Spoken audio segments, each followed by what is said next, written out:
Good stuff there. Okay. So I have a simple question for you. And given the number of people on the call, I'd ask you to keep your response quick, keep it short. But I do want to know what made you choose Floor Coverings International? So some of you maybe left another job and came to work for Floor Coverings International. Some of you left businesses that you were in or whatever, and you bought into Floor Coverings International. So some of you have a capital stake in this game. But I want to know, what was it? What was the big thing for you that made you choose Floor Coverings International? And let's see, Leo, I'll start with you.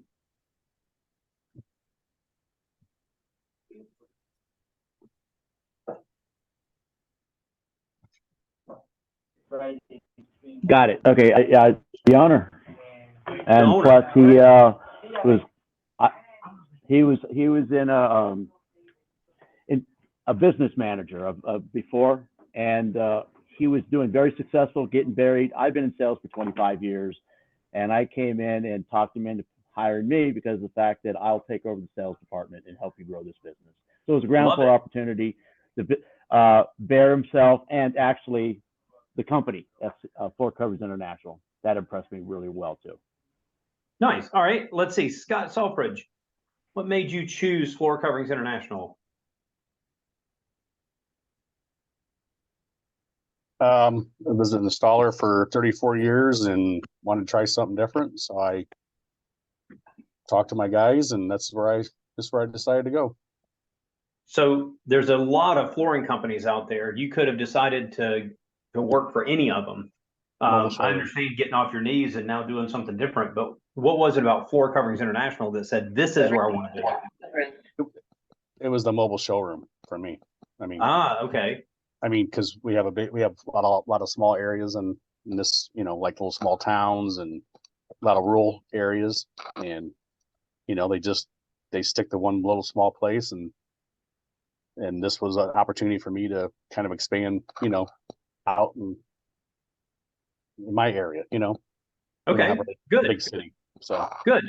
Let's see, Mike Ryan, what made you choose Floor Coverings International? Had a friend of mine that worked in a past job with, called me up and said, got an opportunity for you. This guy needs a DA, someone professional, much more professional business than what we worked in.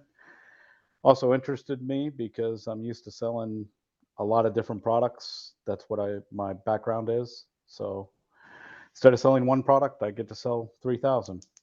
There you go. Fun. Good. All right. Let's see, Mike Baltazar. Well, I had a little advantage. I had my brother-in-law, Don, who owned the business and floor coverings business. And so I'd spent a lot of time talking to him about his experience and then just interacting with the folks at FCI. And I felt comfortable, and the support that you guys provide seemed like it was a good opportunity. Okay.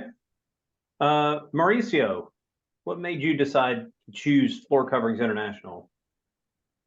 Well, I was on the finance for people with bad credit. So a lot of fights, arguments. So I decided to go a different route. And the reason I chose Floor Coverings International is because of the company. Solid company, national, even though in Canada as well. So I motivated to work on a different area with this type of company. Okay. John Neff, what made you decide to choose Floor Coverings International? So I mean, I was looking at a lot of different home improvement franchises. For me, it was the quality of the franchise sales process. A lot of other brands out there outsource their franchise development, and you could kind of tell before you got on the phone with the person that they were changing their shirt real quick from, McDonald's to whatever other brand. The development rep that I worked with, he knew this business inside and out, and it just spoke to the quality of the organization top to bottom. Good. And I do have on another shirt, but it's just another Floor Coverings International shirt. See, there you go. Yeah. All right, Jack Hewitt. Yes. Well, first, Chris Schaefer, the recruiting coordinator, got the hook in me, sold me on it. He's great. And then the Discovery Day, all of you guys that were on there, just, that was it. It was just, how am I going to get the money? So no, it was the other two I looked at weren't as scalable either. So it didn't seem like I know this is going to be tough, but the other two might have been easier, but they weren't going to be top end what this could be if you make it happen. That was it too. Okay. Let's see, Wendy Forrester. Now you got to think back a little bit. Not that far back. For me, it was the engagement of the other owners. I didn't want to go into my own business. Like, I was used to big corporate. I was used to having that visibility into people's businesses and the depth of financials. In this company, the owners were very engaged with each other and very willing to share information. Okay. Thank you. Carly and Miguel.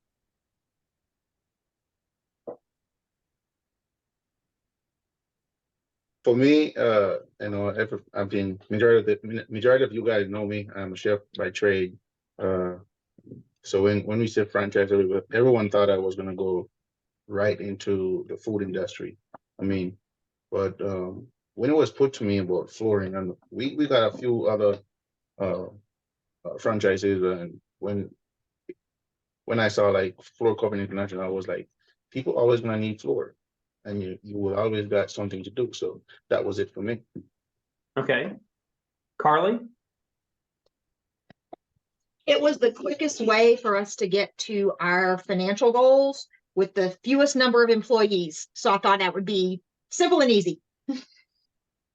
And then you realize, wait a minute, it's not that easy. And then I've spent a lot of time with you, Arlen. Right? Linda. Get myself off mute here.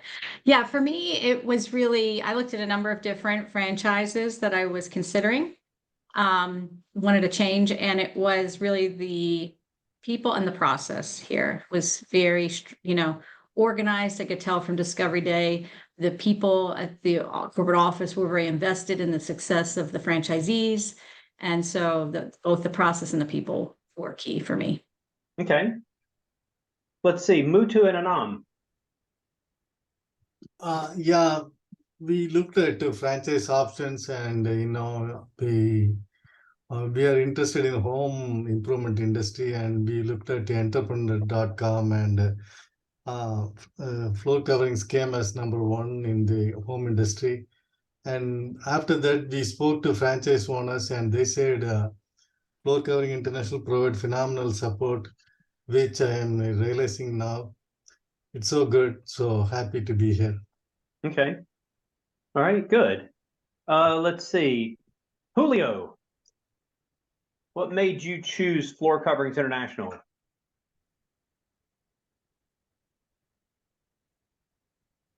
Hi there.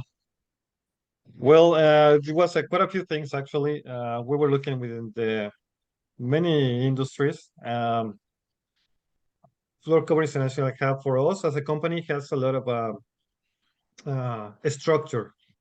All the steps that you take, the way you present, I don't know, the scalability, the business model that you have. Also, it is what it attracts us the most. It was the business model. I'm here with Carla as well. Okay, cool. Carla, what about you? Yeah, all the processes, like as a project manager, I could see that all the processes that were built and that were going to be shared with us, and that has been like this in the step that we're right now. So I knew that you had a very clear path and process already implemented that has been proven successful. So that's why we choose. Okay, good. Let's see. Jorge. Hello. In my case, I choose FCI because I like the idea of helping people to redesign their home. I like help people. Okay, good. Okay. Let's see, Steve Richardson. What made you decide to choose Floor Coverings International? For me, it was a few things. It was my interviews with Jeannie Dickerber and Jeff Manzuto. They really sold me on Floor Coverings International. And then the mobile showroom, that was another one. And then also I read the reviews and I love the reviews, and I knew if I was going to sell something, I needed to believe in it. So perfect. I was Mike Hudson. Yeah, I certainly agree with many of the points that have been raised, but without repeating, one of the things I was impressed with was the robustness of the support system that is in place to help new business owners here get the business, stood up with a good operating model and a good production model, and then having the systems that will support that. And then it's not just the IT piece to it, but it's all the training and support. And the maturity of that. It's not like a new franchise business itself. Good. Let's see, Scott Razoo. Yeah, I looked at 4 or 5 franchises, and like a couple of people have mentioned, time and time again, FCI rose to the top in terms of business process and business model and the people. And at the end of the day, the people were really important to me, and led me to FCI. Good stuff. Donovan.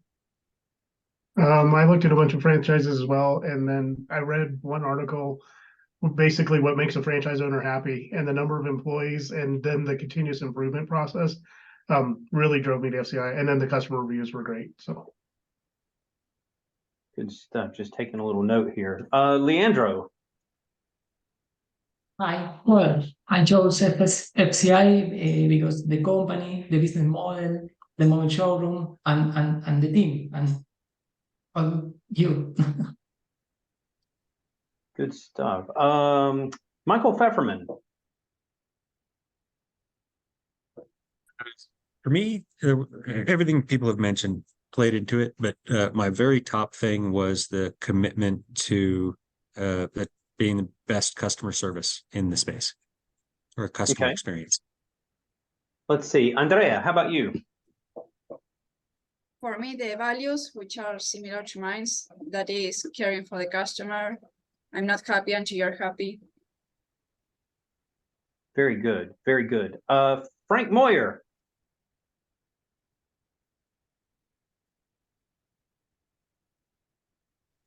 Can you hear me? Now we got you. Yep. All right. So bottom line is doing the right thing for the right reasons. I had the experience of being in a flooring company for 4 years. That wasn't necessarily the case. I got Gary and Leanne last fall, and everything's awesome as far as SOP, things in place, all that. So that's why I'm here, and I love every minute of it. Good stuff. All right, let's see. Leslie, what made you choose Floor Coverings International? All those same reasons. I just wanted to get out of the corporate space where I stopped getting like laid off or contracts ended, and this one resonated the most, and definitely the training. So just having a sales background and not all the other things, I needed a lot more support. So this, rose to the top from everybody else. Good stuff. So let's see. We're at Jeremy. Pretty much what everybody else has been saying. And after getting involved, I was pretty sure about this, but after being involved, the culture that you guys have is great, and was looking for something like that. Good stuff. Edmund. And I came late to the meeting. I apologize. We were stuck in traffic, meeting with, or actually networking with a designer. So the question is what made you choose Floor Coverings International? So you could have gone to work for a bunch of other companies. You could have been doing flooring with somebody else. What was it that made you choose Floor Coverings International in particular? Okay, well, it wasn't flooring because I knew nothing about flooring. It had everything to do with my research upon with the company, and the stellar reviews, the 4.8, 4.9 ratings from customers. I said, this is a company I got to hitch my wagon to, because I've been in customer service for over 20 years and in sales, and this is a company for me. Good stuff. All right, Dave Berglund. Yeah, for me, it was building long-term relationships through customer service and building up referrals and the quality of the product, the quality of the installation by virtue of knowing the installers. And my conversations with Joe put it over the top because we hit it off really well, and everything he told me resonated with me. So I thought it was great. Good stuff. Bella.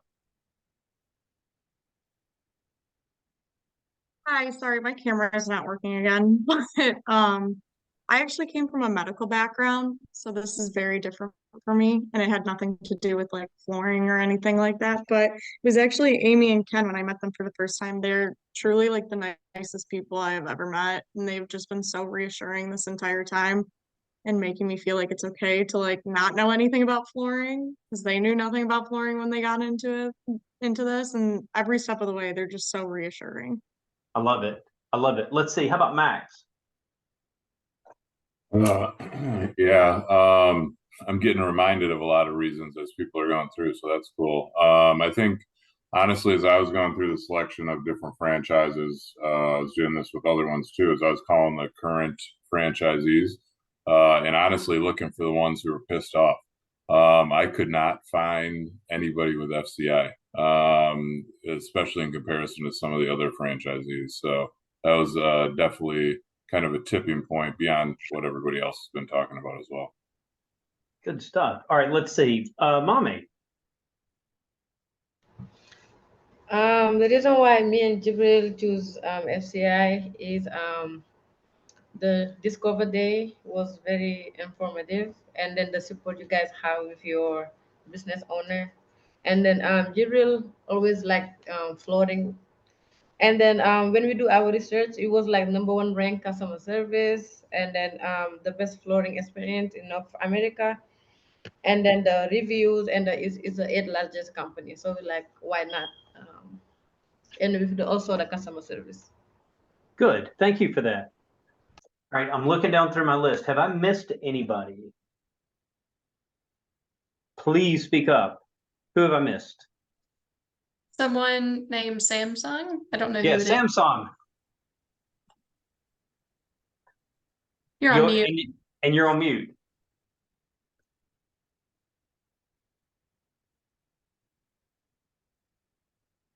I like the design aspect of it and like the integrity of like the products are really, really good and they have really good warranties.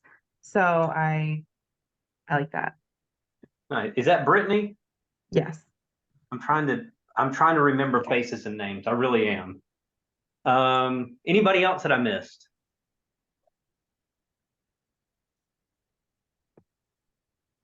All right, good. Perfect. Well, you guys know a little bit about my background. I spent over 25 years in corporate America, and I was absolutely fed up with it. I mean, I literally looked at the org chart one day and realized that I had 7 direct bosses. I don't mean dotted lines and whatever else. We had a weird matrix structure, and I had a boss here, a boss in Italy. I had bosses all over the world. And it was nuts. And so I ended up buying a Floor Coverings International territory here in Columbia, South Carolina. Really enjoyed running it. Now, I did sell my business, but I sold my business so that I could do this, so that I can help you guys get your businesses and your career started. Part of the reason, when I go back, part of the reason that I specifically chose Floor Coverings International, a lot of the things that you guys have said, but a lot of it had to do with the opportunity that I saw in front of me. So I had gotten to a level of the company that there really wasn't a lot of runway left for me in that role in that company. And so by moving into business ownership, I've realized that I could pave my own runway, and I could set it up to take it as far as I wanted to go. Now, ultimately, I decided to jump back into corporate America, but this is a very different corporate than any other corporate I've ever been a part of. And in terms of runway, I still see it as having unlimited runway, because the way that this corporate team works, it doesn't work as a hierarchical structure the same way that a lot of other corporations do. It's very fluid. And so, I mean, if I walked in tomorrow and said, hey, I really want to be involved in helping select the next vendor for something, okay, go do it. I mean, it really is wide open to what we can do and what we can be a part of. All right, so I want to get the boring stuff out of the way first, and then we will take care of the more interesting stuff. So I'm going to pull up our scorecard.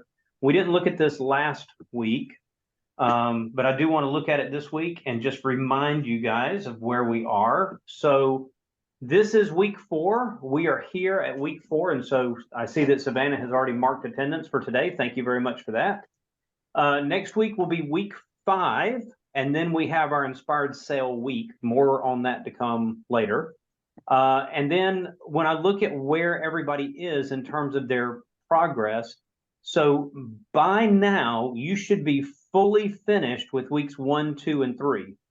And I know 100%, I know that week 2, there's a problem in the system with week 2, and 90% is the highest it'll score you. And there's a bug, and I've tried to get rid of that bug, and I can't get rid of it. So if you see a 90 under your name for week 2, then you're done. But if you see, and not to pick on somebody when they're not here, but if you see that you're at 50, 0, 0, then you are way behind. And at this point, it's going to be really, really hard to catch up if you're that far behind. You guys have already figured out there's a lot of information in those courses. So by now you should be finished with weeks 1, 2, and 3.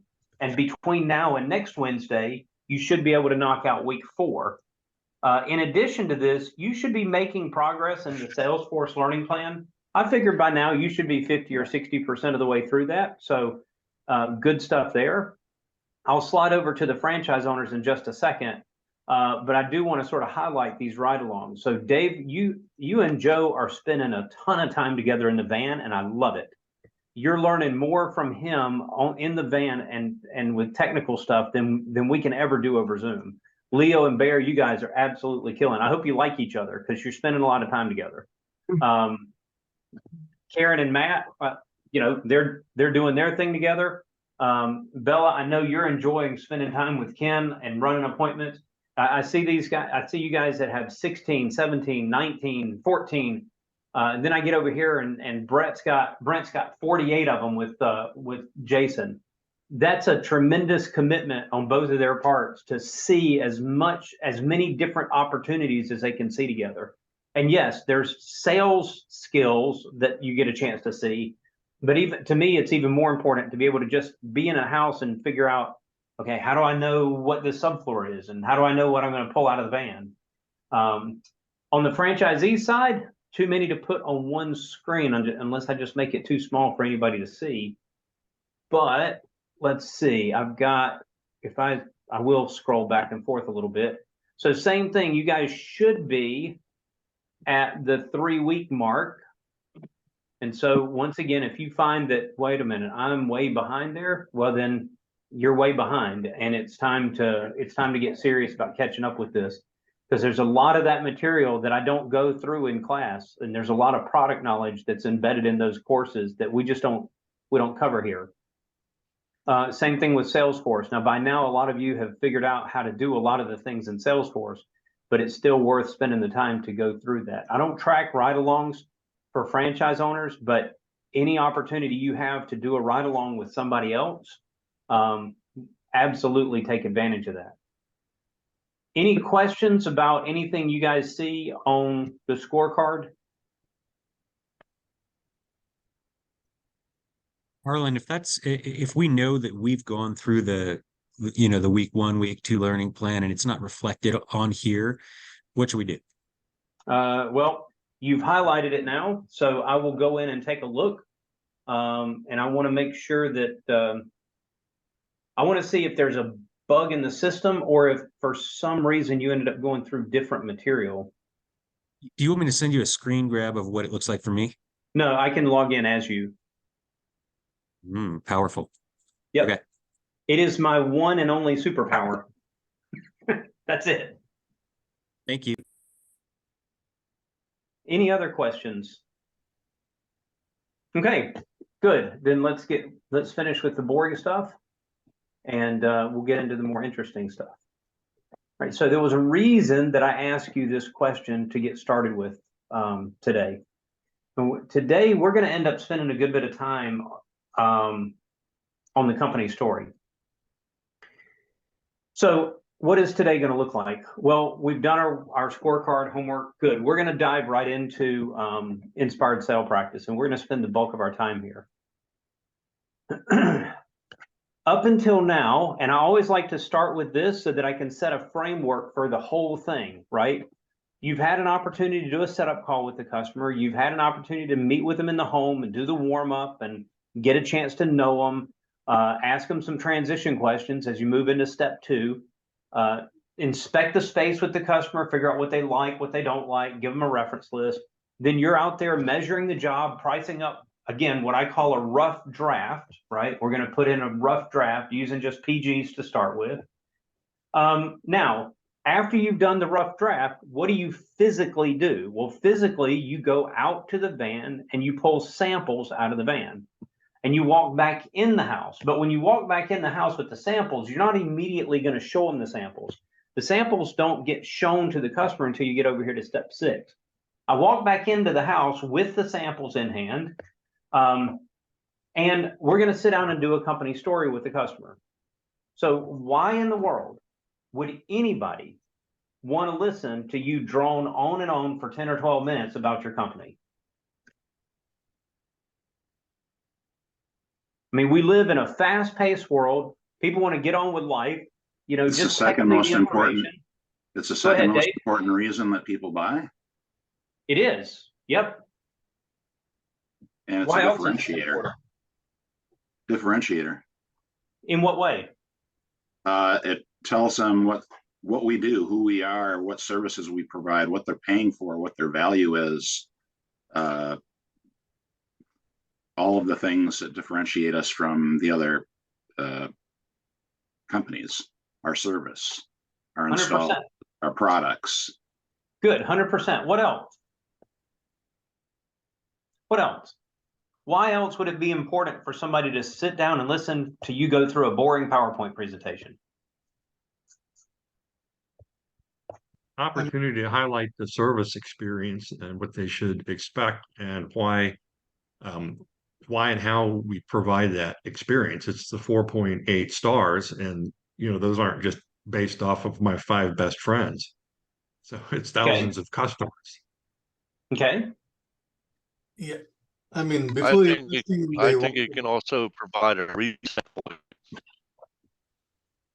All right, Frank? How about Mutu? You were going to say something too. Yeah, I mean, Provide before, a reset point. I mean, Yeah, they Mutu. know the company before they want to invest their money. It's always better if they know the company. They are comfortable in investing. Okay. Good. Good. What else? Maybe I trust. think it's Go ahead, Andrea. Maybe trust because it's a big company. Okay. It's not just one person, it's a whole company. Okay, I'll buy that. I was basically going to say something along the same line. It's more of trusted in the sense that we're licensed, insured, and set us apart from other companies that aren't. So to give them more confidence to go with us because we're promising to the story that we're going to follow through what we say. Okay. All right. So if you don't tell them these things, if you don't tell them about our reviews, if you don't tell them about our customer service, if you don't tell them about our commitment to making sure that the job gets done right, if you don't tell them about our 4.8 stars, how are they going to find out?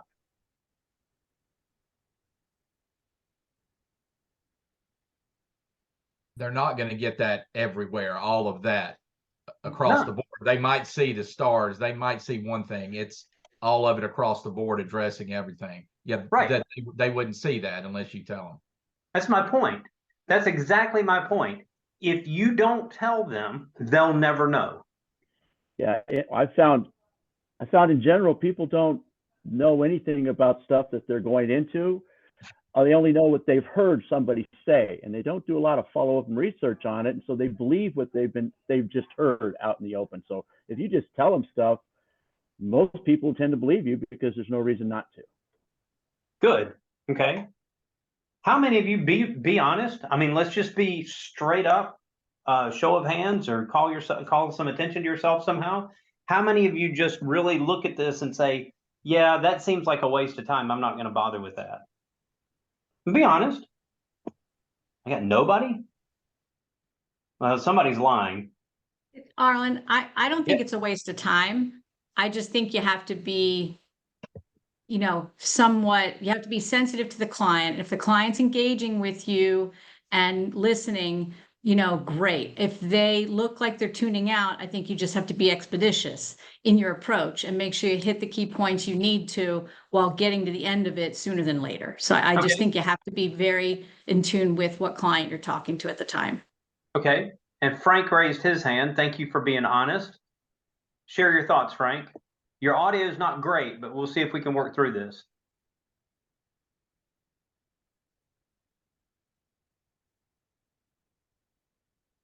So, you know, obviously, like we talked about first things first is number one. It's about the company. Number two, which is two. Number three, number one, when I go in there, I'm spending a lot of time with the customer because one of the first things I tell them I'm listening, which is a main key point, is what they're looking for to find the best and all of that. In my talking, and I'm a talker, I share while I'm sharing who I am, sharing at the same time who our company is, where we come from, what we're all about. So I don't want to say I cover summarize it, but yeah, you get to that demonstration, and you're like, all right, bear with me a couple minutes, man. Let me show you how this all works. You know what I mean? Okay. So at the end of the day, it is a good thing, but yeah, I'll be honest about it. It's kind of like, all right. Okay. All right. Thank you for sharing that. I think I caught all of that. I think your internet is, maybe it's kicking in and out because your audio is not great, but I think I caught your message there. And that was that, you know, you're sharing information with the customer about things, and then it's like, oh, okay, now I have to go through this with them, and sometimes it can feel a little bit unnecessary. All right. What are other thoughts? So by no means do I think it's a waste of time or that I'm not going to bother with it or anything like that. The one concern that I have, though, and the one thing I want to learn more about is almost all of the sales process feels consultative. Doesn't this feel like it's going to make people feel like they're being sold and kind of break that consultative rhythm? So I was interested to see what it actually sounds like start to finish. Good, good. I like that. Okay. Other thoughts?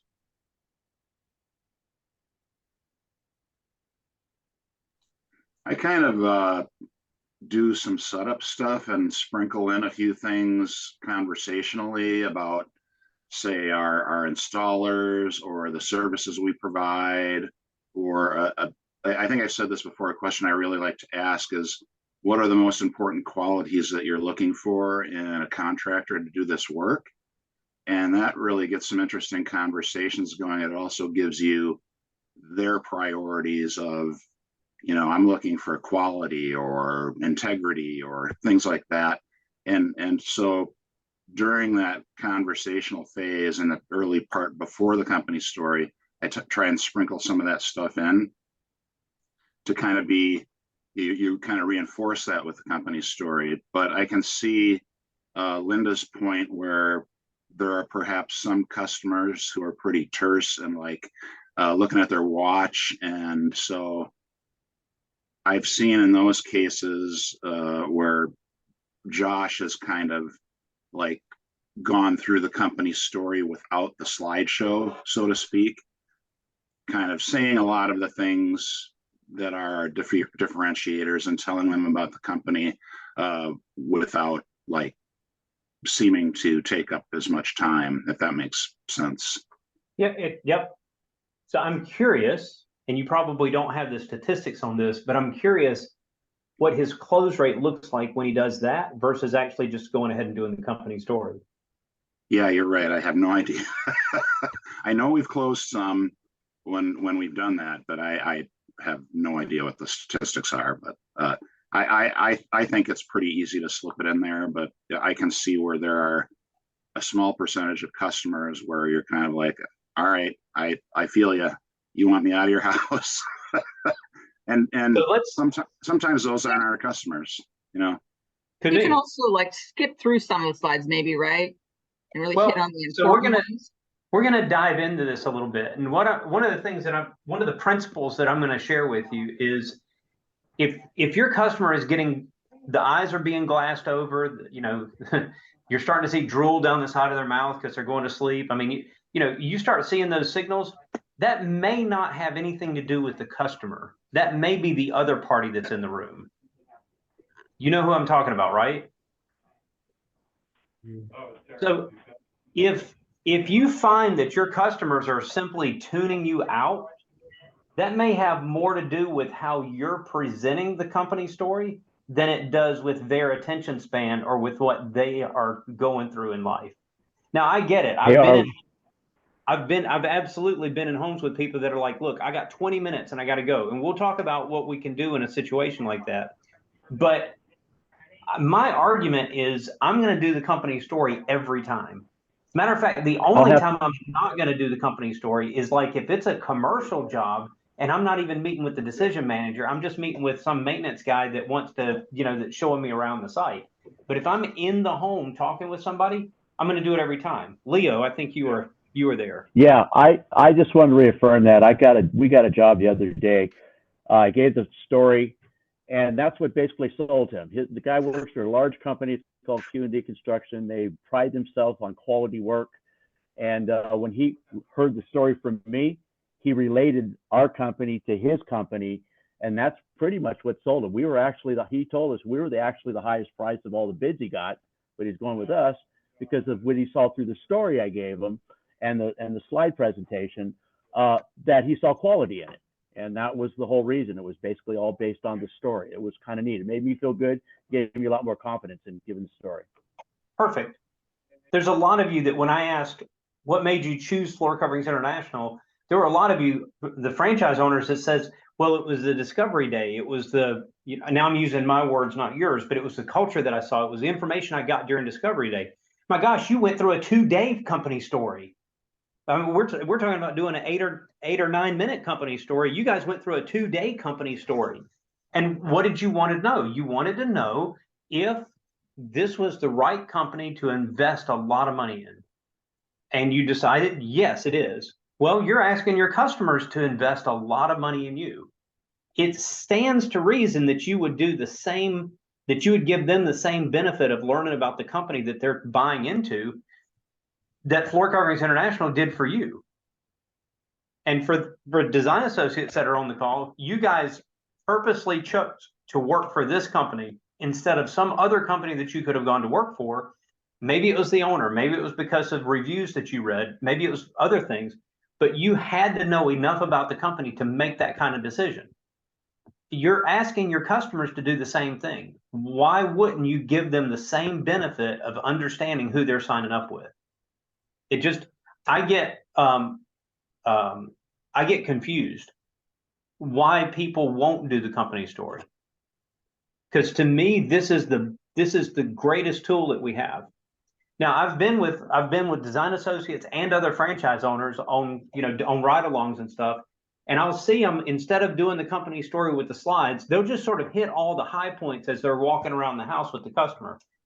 But the downside that I see to that is, if I'm walking around the house with the customer and they're pointing out, oh, over here, we've got a stain in the carpet, and you can see where the cat has torn up the carpet over here in this area. And I blurt out something like, well, the Better Business Bureau says that there's over 10.7 million complaints against the home improvement industry, and we're not going to be one of those.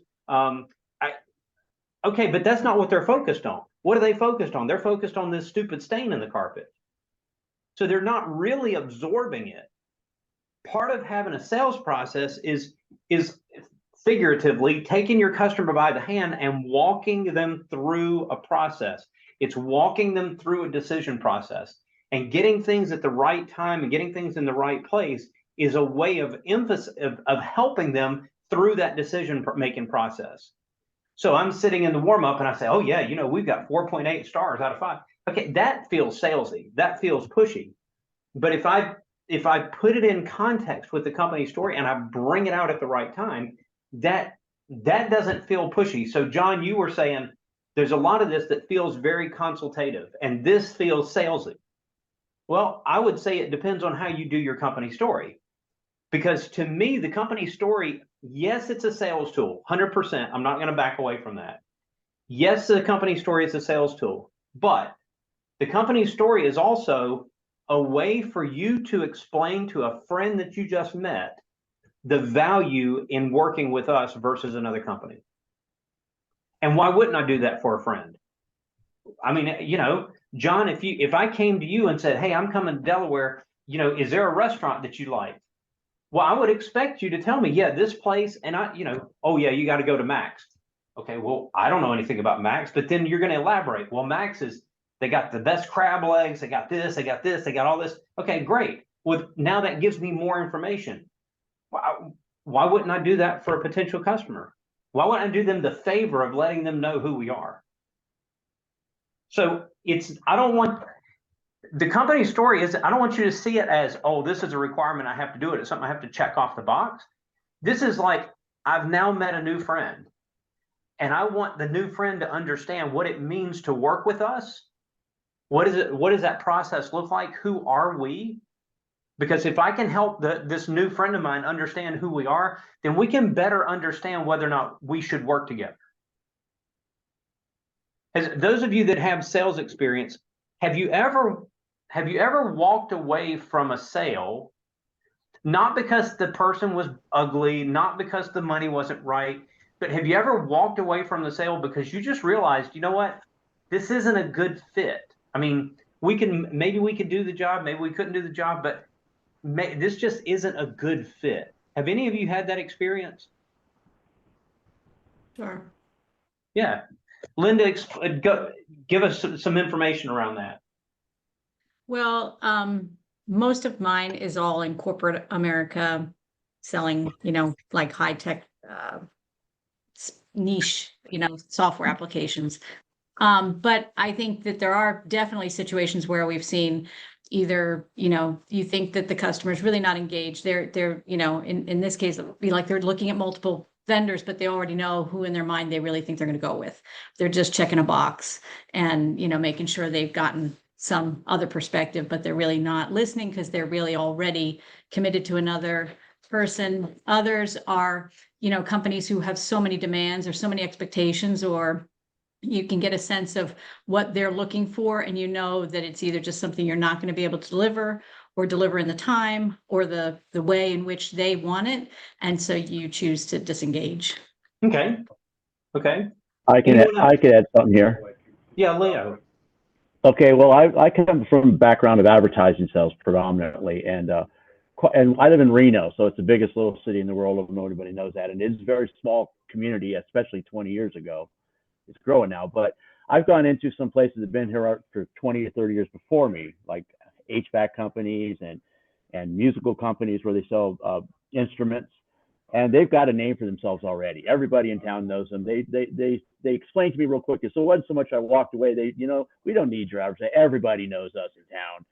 And it's just like, oh, you're right, this isn't pretty good. So I kind of just, not so much shut up, but agreed with them. Went, yeah, okay, you probably don't need my advertising, that type of thing. Yeah. And so Yeah, it happens for sure. By the way, Leo, I don't know if I've shared this with you. My brother lived in Gardnerville for a long time. So he's not far from you, or he wasn't far from you. Not at all. I just did a proposal down there, and off a door hanger or door knock, those door hanger things, we got another appointment out of it. So I love it. I love it. Yeah. All right. So there's going to be people. I mean, you've got to, when you're in the house and you're consulting with someone on whether or not it makes sense for us to work together. I mean, it's a two-way street. You're evaluating them, they're evaluating you. You're looking at the job to see if it's something that makes sense for you to do. They're looking at you to see if it makes sense for you to be the one that they're going to work with. I mean, you could, in some ways, you could say, well, carpet is just a commodity. Maybe, but I would venture to say that the process of getting flooring done and getting it done well is not a commodity. This is absolutely not a commodity. This is very much a service industry. And so if somebody is just, hey, all I want to do, buy a roll of carpet, you know, get out. Okay. I may or may not be the right company for you. You can decide if you want to sell material only. That's not the point. but that may or may not be who it makes sense for us to work with. And the only way that people are going to be able to really understand if this is a good choice for both parties is for us to understand who each other is. So I don't know. I'm very passionate about delivering the company story and doing it every time. Now, it's not going to be the same every time. And that's where we take it from being a boring, 10-minute PowerPoint to something that's actually worth engaging in. If you deliver the company story the same way twice, you're not doing it right. It should never be the same, because I'm going to customize it every time to every customer that I'm talking to. So I know, like I said, I've ridden with a lot of franchise owners, I've ridden with a lot of design associates, and there's people that I could deliver their company story word for word. I know the exact jokes that they put at the same place every time. You get tired of the jokes, the customer's tired because you're tired of them. If you're bored doing your company story, your customer is bored during your company story. So I want you to change it every time. There is no one way to do it. Okay. We're going to talk about some individual criteria, some individual things. Okay. So I'm going to switch over to the whiteboard for a moment.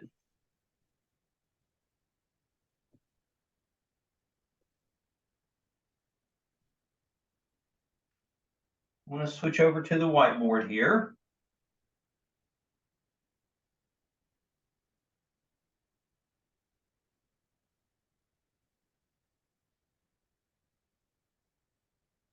Okay. So this is what we call the my job slide, right? And yeah, there's some text down below it, but I don't even want to see the text. I don't want to look at the text. The text has nothing to do with anything, okay? I want you to tell me why you chose Floor Coverings International. So somebody take yourself off mute and tell me, why did you choose Floor Coverings International?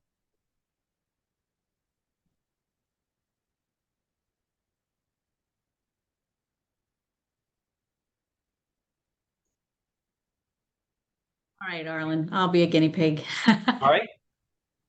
So but you want me to say this as if I'm saying it to a client, right? Yeah, just never mind the slide. Just tell me, why did you choose Floor Coverings International? So I chose Floor Coverings International because of the people, the process, and their commitment to customer service.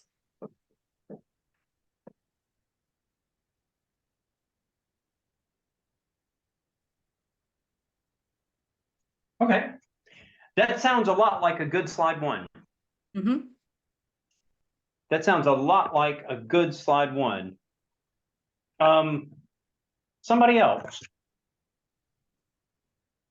I would add this isn't outward facing, but like the efficiencies of the whole process. And I don't know if that leads into customer service, but right, like low overheads, great access to deals on flooring, things that we can pass along as value to the customer.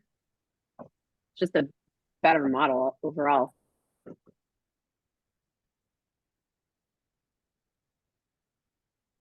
That sounds like a really good slide one to me. All right, so one more. Let's get one more, and then I'll explain what I mean here. What does it look like? Yes, somebody. A chance to meet customers and work with them in their creative process in their home, provide quality products and great service, and follow through the entire process. Okay. All right. Okay, so what do I mean by great slide one? Okay. I could look at a customer and say, the reason that I chose Floor Coverings International is because I fell in love with the process. I fell in love with the access that we have to suppliers and all the different products that we've got access to. I fell in love with the customer service that this company offers. That's part of the reason that I'm here with Floor Coverings International. Full stop. There you go. That's a slide one. I can't tell you how to do your slide one. Your slide one has to be your slide one. So my point in doing that is the script down here does, I mean, I don't want you to memorize that script. I want your slide one to be very personal. This is who you are. And the reality is it may change. The way you present your story may change depending on who it is that you're talking to. Right? So I might say, let's see, I'm looking back at my notes from earlier. All right, so Mike Ryan said that he had a friend.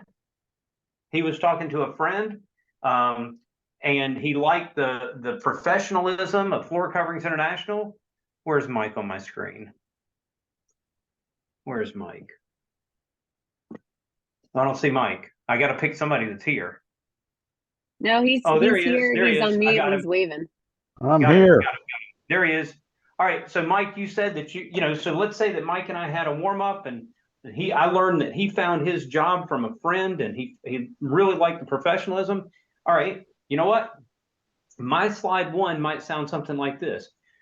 You know, Mike, I spent 25 years in the world of manufacturing, and when I decided to get on with life and do something different, I looked for an organization that was incredibly professional. I looked for an organization that put customer service as in the forefront, and I looked for somewhere that I knew that I could grow a business, and I had friends that had done business with Floor Coverings International, and they pointed me in this direction. Okay, now that may, I don't know, that may resonate with Mike better than me just saying other stuff, because I've used some of the stuff that I got from him during his warm up. I've used some of that stuff and I've embedded it into that slide. Right? So if I say the exact same thing every time, if I memorize a script, if I even write out my own script and I say the same thing every time, I'm going to get bored of saying it. The customers are going to get bored of hearing it. Does that make sense? Okay, so I'm going to break you guys up into breakout rooms, and the only thing I want you to do is practice your slide one. That's it. I just want to get slide one down.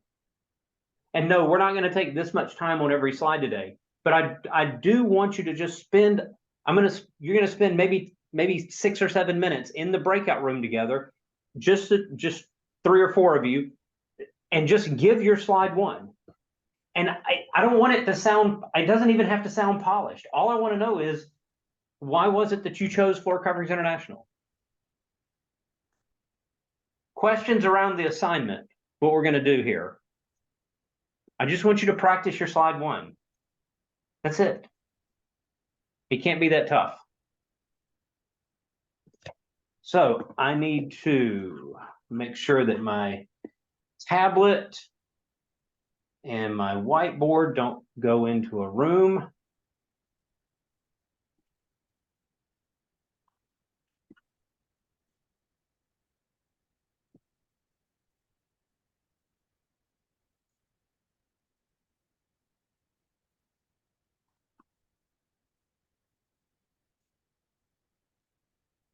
And I think that puts everybody with 3 in a room.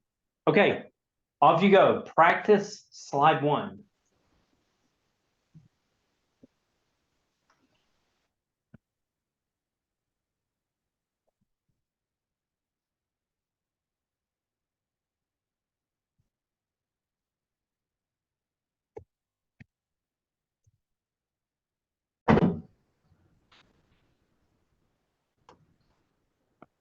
All right, everybody's coming back in.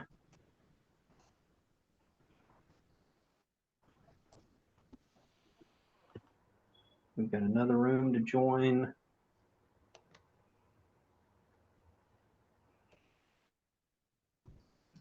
Perfect. Okay, everybody's back. All right, so question for the group. This is where you have an opportunity to brag on somebody that you were with. I want you to share with me, somebody in this room had a absolutely brilliant slide one. I want to know who that is. What did you hear somebody say that you're like, I really want to steal that? Liz. All right. What did you hear from Liz? It's a very succinct, very informative slide one. She went straight through it, hit a couple of bullet points that she will review later on in the slideshow. It's an excellent presentation of succinct, to the point, what needed to be said to the customer. Thanks, Mike. I love it. Yep, agreed. Liz, would you mind doing it for everybody? Sure. Thanks again for the opportunity to let me come into your home. The best thing about my job is to help customers get floors they really love, going about it the best way possible, saving you time and money in the process. We're locally owned, but we carry the weight of a national company to get you the best prices on your flooring. I love it. Yep, simple. I like it. Somebody else, what did you hear that you want to steal? I mean, you know, that's part of this game, right? You learn from the best and you steal from them. Yep. I'll say something here with Michael and Bella. Michael gave me a great line, and see, it's just a couple lines that I'm going to steal. He brought up, we want to bring you we want to bring to you, we want you to experience an excellent and comfortable sales thing. So I got to incorporate. I can't remember exactly how I said, but it was basically addressing them, saying your experience is to be excellent and comfortable. We're hoping that's what this will be. And then the other ones for Bella was really nice that I didn't. And actually, the lady that just spoke here earlier is thank you for welcoming me into your home. I've never used that, and I think that's cool because people are afraid now to open doors, answer doors, anything, and now they're welcoming us into their home, and that's a good thing to start off with. I'm definitely going to steal that. I love it. Someone else, what did you hear somebody else say? Yeah, I heard, I was listening to Edmund. I liked his story was about how he's about customer service. That's where his background is. And in his search for what he was going to do next, he looked at the customer reviews for the company. What I liked about that is if the customer hadn't already looked at the reviews, they're going to go look afterwards. And what we know from this system is we're going to beat people out day in and day out on those reviews. So I love it. Good stuff. Okay. So we're gonna back up like 30 seconds. We're gonna back up 30 seconds. So you guys have done your slide one, but what happens right before that slide one? You walk in the door, and you're gonna have to sort of picture this with me. So mentally, take a little trip with me. You walk back into the house, and you've got a bunch of samples in hand, and you come into the home, set the samples down. How are you going to get into the company story? What is going to be your introduction to say this is what's next? Now I want to think about this, okay? And I realize that what I'm talking about is literally 5 seconds worth of this process. But this is 5 seconds that's absolutely critical. So how are you going to get started in the company story? So think about that for a second.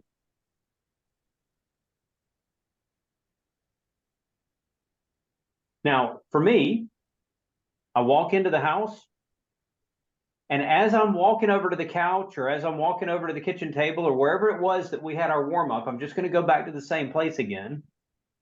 I ask them, hey, did you get in touch with anybody on the reference list?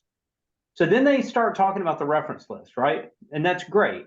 That gives me a moment to sit down, have my tablet ready to go. Okay. What happens right before the company story is that I'm going to show them the inspection video that I took. Now, if you don't have a reference list yet, that's okay. You can walk in and you can just jump right to, let me show you what I found. Okay. You might have heard me in the background shooting a video. Let me show you that video. I always do a digital analysis. Let me show you the digital analysis that I took, which is a fancy way of saying a video. Okay, so that's great. So I simply I'd shut up and let the video play. That's why it's so important for that inspection video to address the customer. You know, I'm here in the home of Michael Pfefferman. Michael, you brought me out to take a look at this carpet and blah, blah, blah, blah, blah, right? And so it goes through the video. Now, at the end of the video, you're going to turn the tablet back to you. So you've shown them the tablet, you've shown them this is what's happening in your floor, and then you turn the tablet back to yourself and you swipe to get the first slide up for the company story. How are you going to start the company story? Think about that.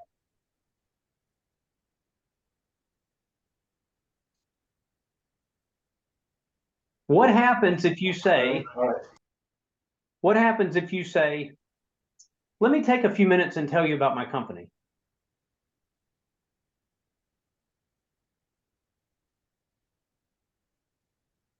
What do you think?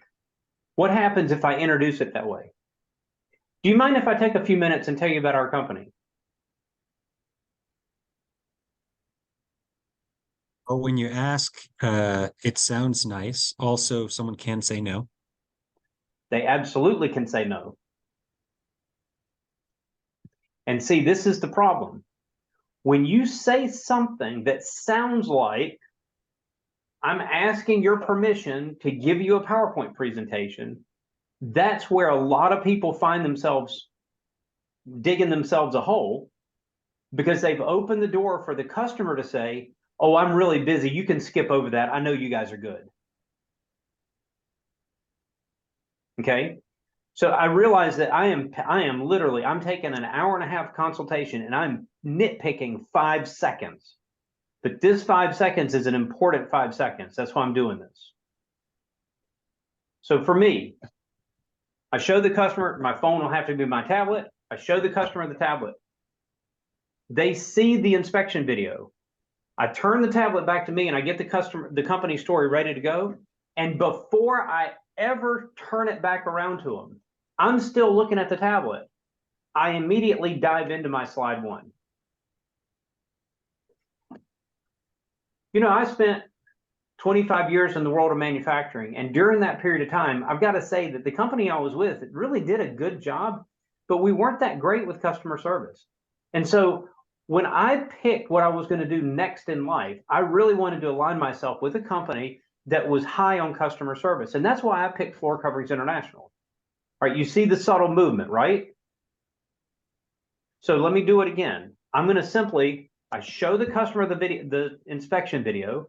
The inspection video finishes. I turn the tablet to me, and while I'm queuing up the company story, you know, the thing that I love the most about my job is blah, blah, blah, customer service. And that's why I chose Floor Coverings International. Okay, so what happens here? I'm not asking if I can do the company story, because if you ask, can I do the company story? Oh, let me spend the next few minutes and tell you about my company. You will absolutely 100% have people that say, oh, no, I saw you online. I know you guys are good. You don't have to do that. Let's just get to the price. That's when they're going to say, oh, no, I don't need to be, you know, we don't have to go through a presentation. I trust that you guys are good. Let's just get right on to the price. That 5 seconds is absolutely critical. And for me, I'm just going to dive right in. The thing that I love the most about my job is, and it doesn't sound like a presentation, but it sounds like I'm just telling them, this is what I love about my job. This is a little bit about me. And literally, I turn the tablet so that now they see the slide, and bam, I'm on to slide 2 already. I could be 3 slides deep into the presentation before it ever hit them that, oh my gosh, I'm going through a presentation now. Okay. So part of the reason that people end up getting this, oh, I'm too busy, is because we open the door to get, I'm too busy. Thoughts around that? Well, that's great. What are some, let's say you get through slide 2, you're into slide 2 or 3. What are some good, and I know percentage wise what you just said, if you're pitching it like that, you're not going to have as many people say no. But what if they try to say no? What are some good phrases to help push them back on the path? Or do you? Oh, okay. So I get to slide 2 and Jack says, oh, you know, we don't have to take time doing that. Hey, Jack, I get it. I know you're in a big hurry. I tell you what, I'm going to run through these really quick, but I'm going to give you the fast version. All right, so Jack, what do you think? What is my fast version? How is it different than my regular version? It's probably not going to be any different. They don't know. It's exactly the same thing. Yeah. It is exactly the same thing because I'm not going to shortcut. I tell people like this, when I walk into a customer's house, I recognize that it's their house. I'm going to treat their house and I'm going to treat them with all the respect in the world. I'm going to wear my booties. If, you know, anymore, if people's, I mean, in South Carolina, masks were a thing, but for a very short period of time. But if they want me to wear a mask, I'm going to wear a mask. I'm going to sanitize stuff. I'm going to do all the things. I'm good. Okay. Absolutely. It is their house and I'm going to respect that it's their house. But you know what? This is my office. When I'm in their home, it's my office and I'm going to do my process. And it's not because I'm obstinate or arrogant. It's not because I think my way is the best way. It's not any of that. But it is because I believe that the customer needs this information in order to make a good decision. And I didn't say in order to buy from me. I want them to be able to make a good decision. They may find something in the company store that, you know what, as we're talking about it, we're not the right people. Okay, good. We're not the right people. That's fine. I mean, that's fine. Okay, good. So to me, it's a big disservice to not be able to do this with them, but sometimes customers get in their own way. And they say, oh, I don't want to hear that. I remember I was training a design associate that worked for me. His name was Zach. Zach and I went to this guy's house, and this guy he's in the building trades. He's like the CFO of a local building supply distributor in this area. And the guy picked up really quick that I was training Zach. So he would talk to Zach, but then he turned and asked me questions, and I kept kind of deferring to Zach. And so we came back in from the van, and Zach's got his samples, and Zach pulls out his tablet and says, okay, I need to spend a few minutes and tell you a little bit about our company. And the guy says, oh no, you don't have to do that. I looked at you guys online and I saw that you guys are good. Let's just get to the price. So Zach looked at me like, what do I do? Well, I mean, at this point, you can't tell the customer, well, no, I'm not going to do that. You kind of have to do it, right? So he put his tablet down and he pulled product out and they started picking out product. The guy asked me, he turned to me and asked me, so Floor Coverings International, does that mean that you guys are a really big company?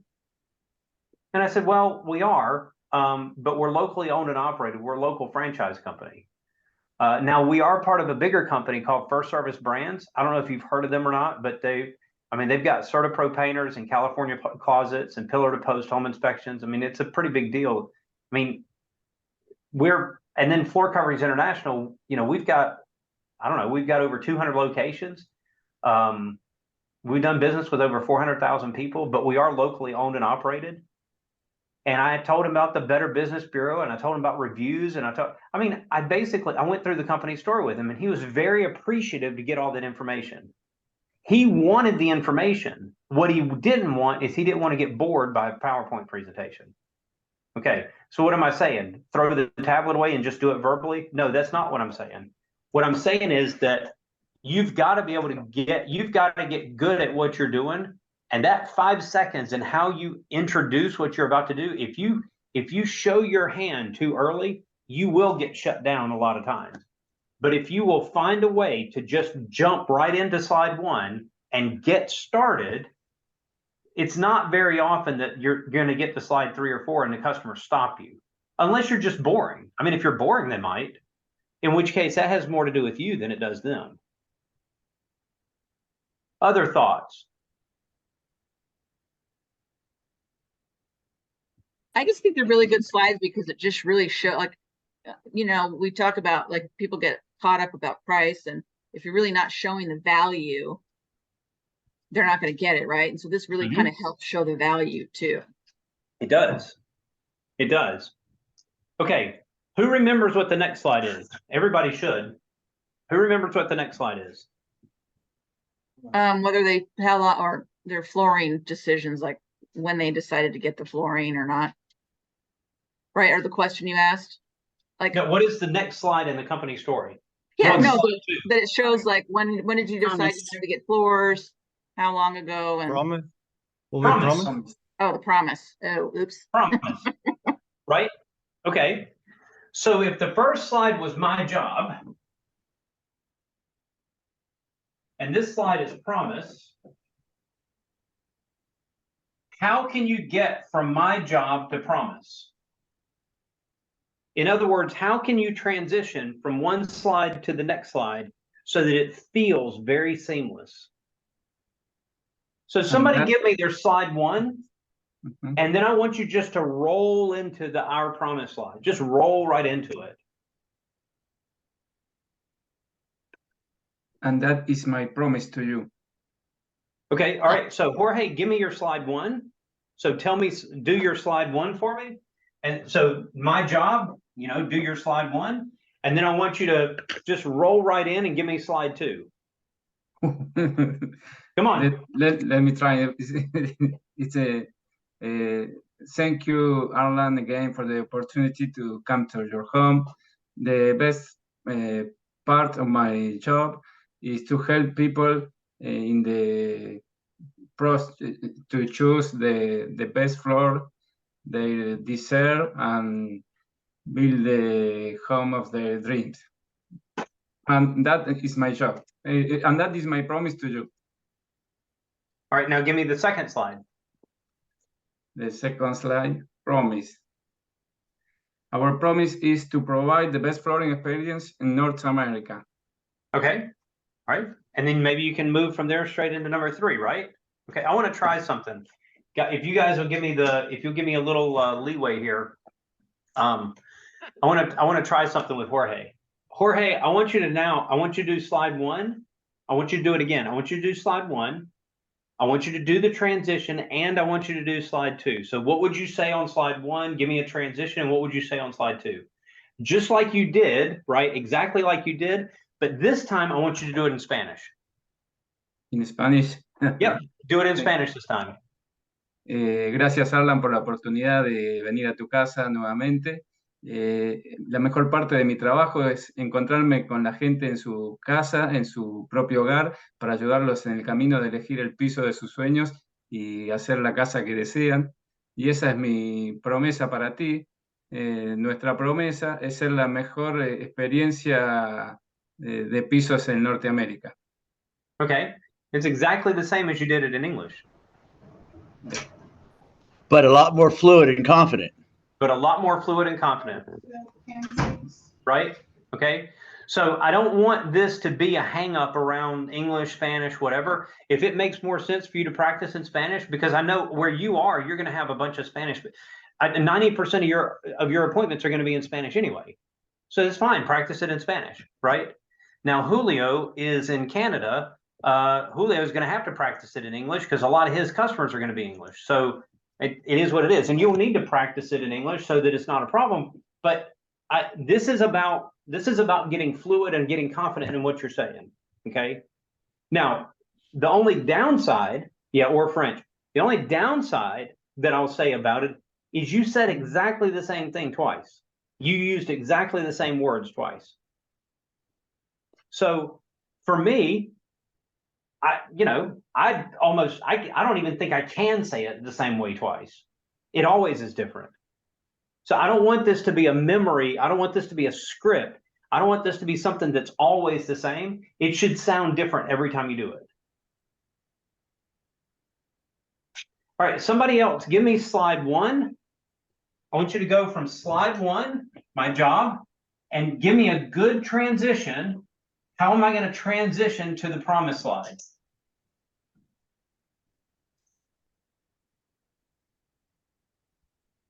Hey, Arlen, in the break room. Yeah, go ahead, Mutu.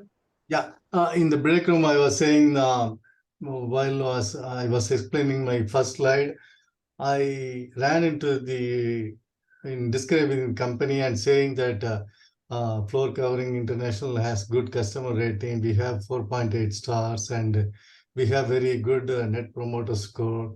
And Leslie was pointing out this should be in the second slide. And the first slide, basically, it should be your promise. How are you going to help customer. well, the first slide is all about you, right? So Right. on the you're going to get to the 4.8 stars. Don't worry, that all that's going to come up, right? All that stuff is going to come up. So the first slide is all about you, right? The first slide is this is why this is and if the number one thing for you was reviews and customer service, I would probably just say I fell in love with Floor Coverings International because of the reviews and the customer service. I wouldn't necessarily say 4.8 stars because I know that's a slide that's going to come later, right? So I would just keep it simple. One of the reasons I fell in love with Floor Coverings International is because of their reviews and customer service. And to me, the thing I loved is that they absolutely promised to do this thing the right way every time. And that's going to be my promise to you, is that when we do your floors, they're going to be right. We're going to provide you the best flooring experience in North America. And move on to the next slide. Okay. Right? Yeah. Makes sense. All right, somebody give me their slide 1 and transition to the promise slide.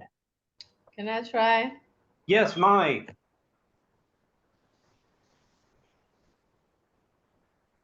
Whenever you're ready.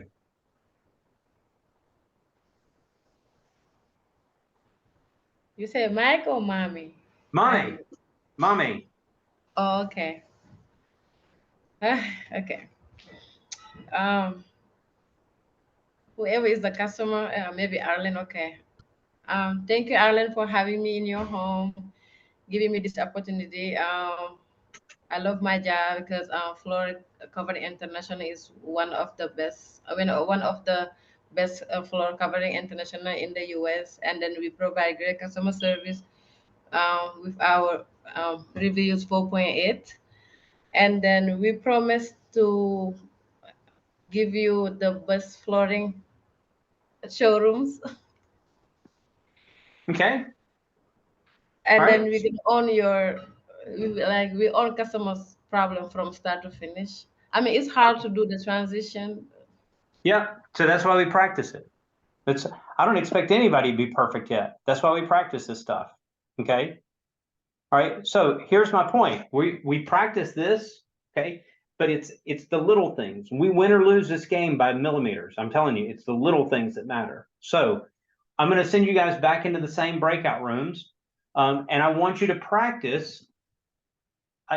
If at all possible, if you got your tablet, actually practice the physical motion.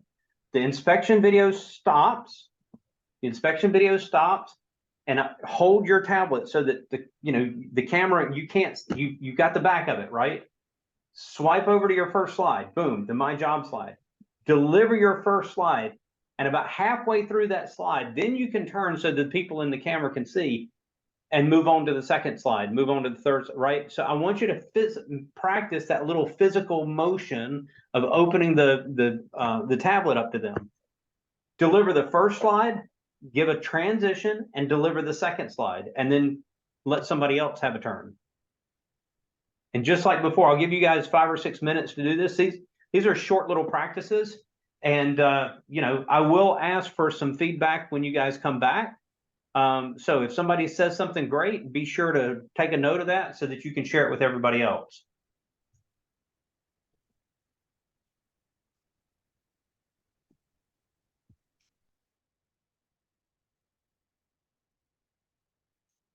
All right, so.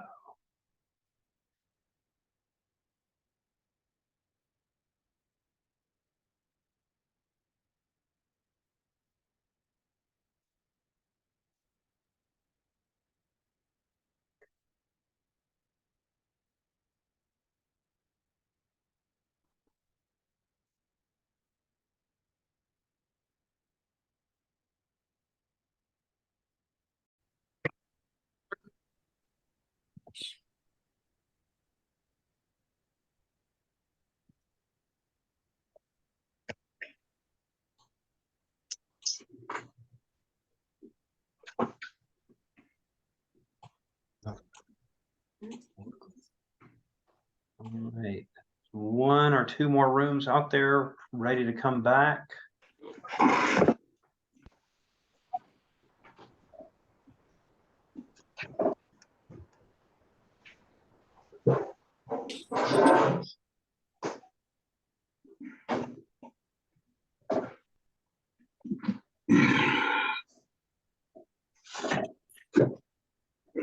All right, gang. So what did you hear that you really loved? What can you share with the rest of the class? I told the group in my group that Jeremy, in his introduction and transition to the second slide, but largely in the introduction, he talked about making the process painless for his customer. And I thought that that was a good word to use because these things are often so painful, and that would resonate with customers. I like it. Painless. Good. What else did you hear? Come on, a group this size, there's got to be 3 or 4 big diamonds. Yeah, Liz. Yeah, in our group, Dave switched his up this time for the My Job, where it was a lot more kind of custom to him, more about kind of his background and expertise. So, right, he established his own personal credibility in the space, and it had more to do with kind of, I'm probably going to get this wrong, but again, as the consumer, these are the things that you would hear, right? The technical side, making sure we're working with the best people, best products, things like that. And he's already established that like technical expertise. So me as the customer is like, cool, you're picking the best stuff that's going to be in my home for the next 10 plus years. So once he kind of got that super quick in my head, he transitioned so quickly into, it just flowed so well. The promise is exactly that. Like, I forget exactly if the phrase was do the best job, get the best products, but it was like, yeah, I already like heard the promise statement before you even had to say it. And I thought that just was really great. I love it. Good stuff. What else did you guys hear?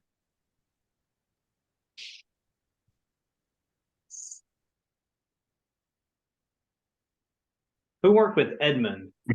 Because I don't know why, but I'm just thinking that Edmund probably has this down pat.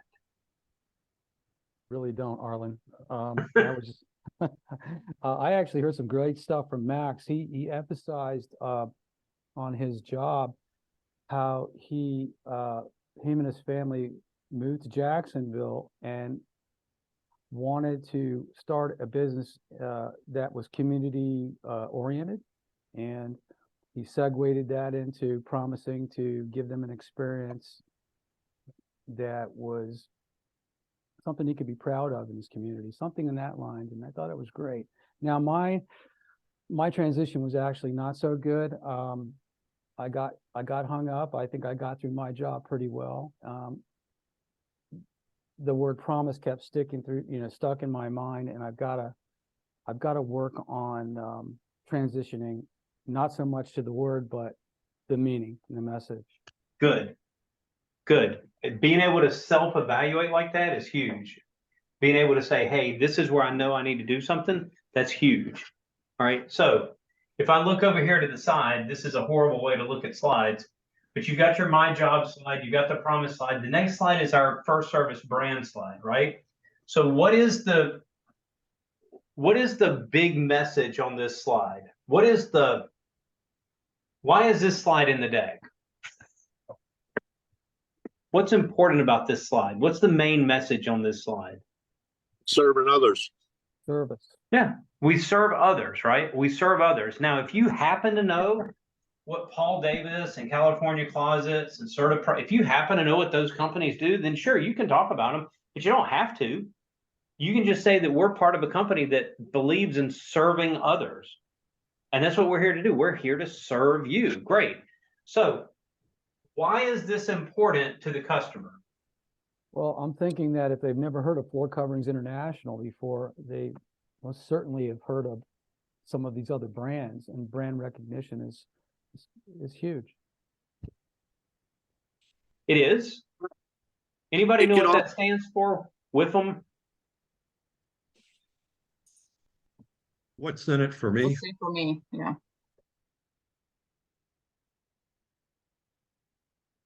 And that's what I was going to say. It stays away from the selfish mood. Get you into the bigger picture that you're actually sharing with them, that you're actually trying to help them and not yourself. Sure. So when you're going through slides, and this is part of making sure that this isn't boring, okay? It's helping the customer see why this is important to them. Okay, now how do I know what's important to the customer? Well, because I had a warm-up with them. I spent 15 or 20 minutes just getting to know them and getting to understand what's important to them, right? So what might resonate with one customer might resonate differently with another customer. Okay, so I give you an example. On this slide in particular, there's there's 4 or 5 different ways I could take this slide. I could obviously focus on service. So I find that this customer is a firefighter. Well, I mean, my gosh, that's all about service, okay? And I can lean in on that. I find out that this customer is a teacher. Hey, you're serving your community and you're serving the kids that you teach, and I can lean in on that, right? Okay, so I could absolutely relate service to a lot of different customers. Okay. But I might be talking to, I don't know, I might be in the home of an accountant. And I'm not saying that accountants don't care about service. Accountants do care about service, but it might be that during the warm-up, I get the impression that this customer is all about the numbers. What might be important on this slide to highlight for that person that it just feels like they're all about the numbers? You got to find something to relate numbers to that person that understands value in serving others versus serving themselves. Okay. What else could I use on this slide? We're backed by a large organization. Oh, look at that. We're backed by a large organization, right? Let me get rid of this. Okay, so now I might not emphasize service on this slide. I might emphasize the fact that we're part of a bigger company called First Service Brands, and First Service Brands owns all these subsidiaries. So we're actually backed by a bigger company. And First Service is a company that's traded on NASDAQ. It's a Canadian company traded on NASDAQ. Now, all of a sudden, this numbers person is thinking the markets, and he's thinking it's a publicly traded company, right? So I may not even talk about service on this slide. Even though that's like the #1 thing on this slide, if I happen to be talking to this person, I might emphasize something different on this slide. Okay. What if I'm talking to somebody that's really concerned? You know, they've had contractors in their house that have just really done horrible work, and they're very concerned about working with somebody that's inexperienced. How could I pitch this slide to somebody that's very concerned about working with somebody that's inexperienced? Reputation. Okay, tell me about reputation. Well, because we're a part of this larger First Service brand organization, we're very concerned with our reputation. If we do a bad job and get a bad review, that is not going to look good for us. We care about what people think about us, and we care about what our customers think about us. Because if we don't, our reputation goes down the tubes. I'll buy that. What else? Here's somebody that's really concerned about working with an inexperienced company. What else could you pull out of this? Of training from a larger corporation or larger company. Could be. Could be. Our products? Yeah, I mean, our products are fine, but you know, I'm really concerned that you might install it wrong, or I'm concerned about, you know, just you may not have the experience. I mean, you told me you were a brand new business owner, so I'm a little concerned with working with somebody that doesn't have the experience.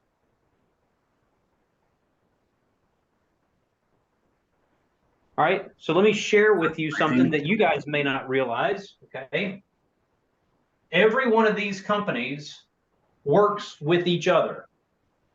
So Floor Coverings International, we share information with Paul Davis. We share information with California Closets. We share information, obviously, with the home office. We share information with CertaPro. We share information with Pillar to Post, right? These guys are sharing information with each other. These guys are sharing. They're not sharing customer information.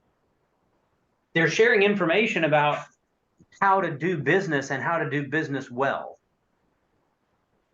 They're sharing information about what does it mean to provide the right level of customer service. So obviously as within Floor Coverings International, if you look at just Floor Coverings International, it's not just your experience. What experience are you leaning on? well, you're leaning on the experiences of over 200 other locations, right? You're leaning on the experience of over 200 design associates out in the field. You're leaning on the experience of a corporate office and people that actually do, I mean, that have experience. But it's not just the Floor Coverings International experience. You also can lean on the experience of these other sister companies. Now, right now, you may not feel that because right now you feel like you're sort of on an island. You're kind of by yourself. But the reality is you're part of a much bigger community.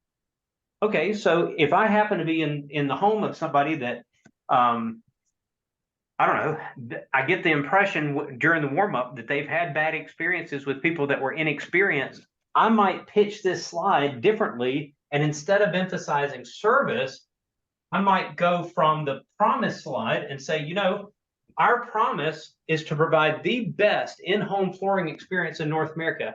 And you know, one of the ways that we do that is that we don't rely on only our experience. We rely on the experience of all these other sister companies like California Closets, CertaPro Painters, and Pillar to Post Home Inspections. We rely on each other's experience to make sure that we're bringing the absolute best customer service possible into your home. Does that make sense? Arlen, Mike. what would you do if the customer says, "Oh, I tried using CertaPro and it was kind of a nightmare"? What if they say, Okay. I've had a bad experience with one of these"? So I will tell you that CertaPro and California Closets and Pillar to Post, all of these companies are outstanding companies with very high ratings. But even if somebody has a 4.9 out of 5 star, there is that 0.1 that you might run into. Okay. Maybe I figured that out in the warm-up. Or maybe I've got a good enough relationship with them that I can look at them and say, yeah, but everyone's independently owned and operated. I mean, you know, or make light out of it, right? Maybe I dig into it. Maybe I'll lean into it and say, well, tell me a little bit about what happened there. And then I'm going to use that information as I go through the rest of the story to help them understand how we're not going to do what mistakes were made before, right? I got you on that. Yep. Okay. What if they happen to ask, you know, you do a California closet as well? I want to do my closet. Can you help me with that? Absolutely. I'll be absolutely happy to give you the name of the California Closets person here. 100%. Okay.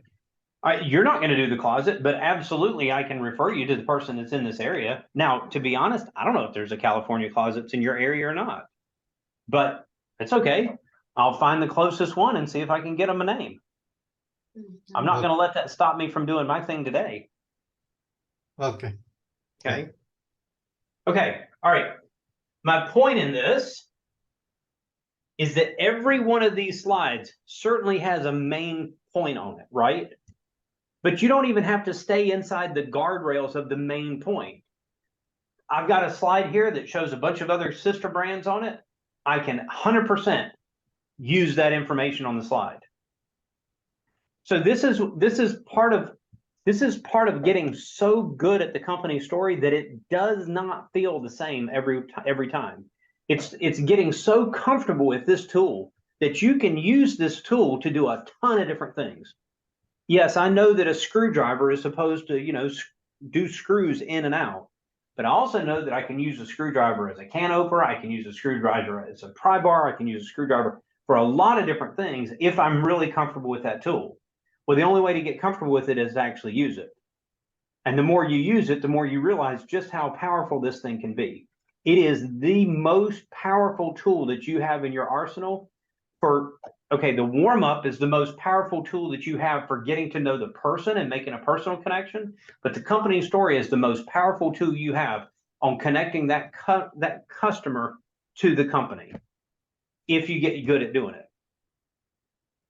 If you just sound boring, well, you know, I love my job and our promise is to deliver the best in-home flooring experience. And, you know, we're part of a bigger company called First Service Blands. I did that on purpose. First Service Blands. I mean, if that's the way that you're, you know, if that's the way that you come across, then yeah, the customers are going to be bored. And 3 slides in, they're going to say, yeah, you can stop there and just let's get on to looking at the carpet. Okay. So you've got to get comfortable with this. You got to get good at it. And the only way to do that is practice. Yeah. All right. I'm going to switch back over to this screen.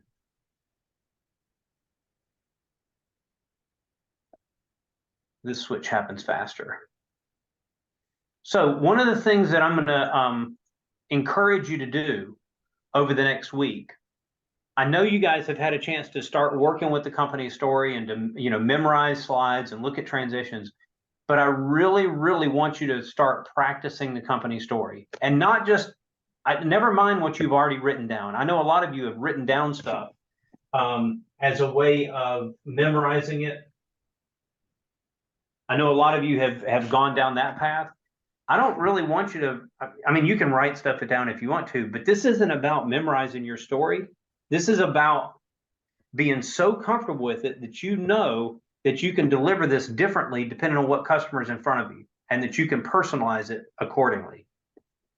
Right? And if you have, like if you get to a slide and you're like, I don't really know what to do with this slide. I mean, I think they're all pretty straightforward, but you might get to a slide and say, I don't really know what to do with this slide. How do you choose? What do you do with this? All right, well, throw that message out in the group me, in this class's group me, and let's get a bunch of conversation going about what do you do with this slide? I mean, I'll pipe in too, but what does it mean? What do you do with this slide? What's the big deal with manufacturer direct? How do you use this slide? How do you make this personal? What do you do with this? All of these, every one of these tells a story, and it's up to you to flush out what that story sounds like. There's not a one size fits all. Let's see, there's a comment. Where'd that comment go? Oh, got it. Internet connection issues. Okay. All right, so your homework for next week, I want you to be able to present the company story in less than 10 minutes. You should absolutely be able to do the company story in 8 or 9 minutes, and it should be a good one in 8 or 9 minutes, not just rushing through it. Now, if you're in the 3 or 4 minute mark, you're probably not giving the customer a whole lot of information.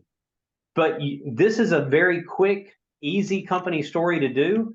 You should be able to do this in 7 or 8 minutes, certainly less than 10. Floor U week, what week are we on? Week 4. So on the Floor U material, week 4, continue to work through the Salesforce stuff and get those ride-alongs in. Next week, so a couple of slides here. Next week, that's wrong. That should say Wednesday. My gosh. All right, let's fix these as we're going. This should say Wednesday. We are on for Wednesday of next week. And this should say week 4. Okay, good. All right, so we're on Wednesday next week from 1 to 3. I would like for you to have a couple of sample boards on hand. You don't have to have a bunch of them, and it doesn't really matter which ones they are, but have a couple of sample boards on hand. We're going to practice step 6, presenting product, and it's just helpful to have a couple of sample boards there with you. So next week, we're just Wednesday, right? Next week, it's Wednesday. The week after, though, so the week of September 12th through the 15th, it's not a mistake. On your calendar, you'll see 4 days, Tuesday, Wednesday, Thursday, Friday, where we are together, like from 11, it shows that you're 11 a.m. to 4:30 p.m. with me. And then you've got design associates that will do full run-throughs, full mock appointments with your franchise owners. Those of you that are franchise owners, you're going to be assigned to meet with ops coaches during the week, other than me, and you will have scheduled times to sit down and practice with them and get into smaller groups so that it's not such a big group with a coach assigned to each group. I'll give you more information about this next week when we're together, but I just want you to know that when you look at your calendar, yes, next week you have one meeting for Inspired Sale, and that's on Wednesday. The following week, it's not a mistake. You have 4 days of Inspired Sale the following week. Okay. If you missed today, there's the makeup word for today, the storm. And I would entertain any questions that you guys might have before we hop off here today.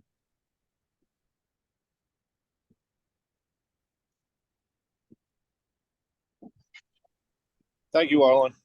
Yeah.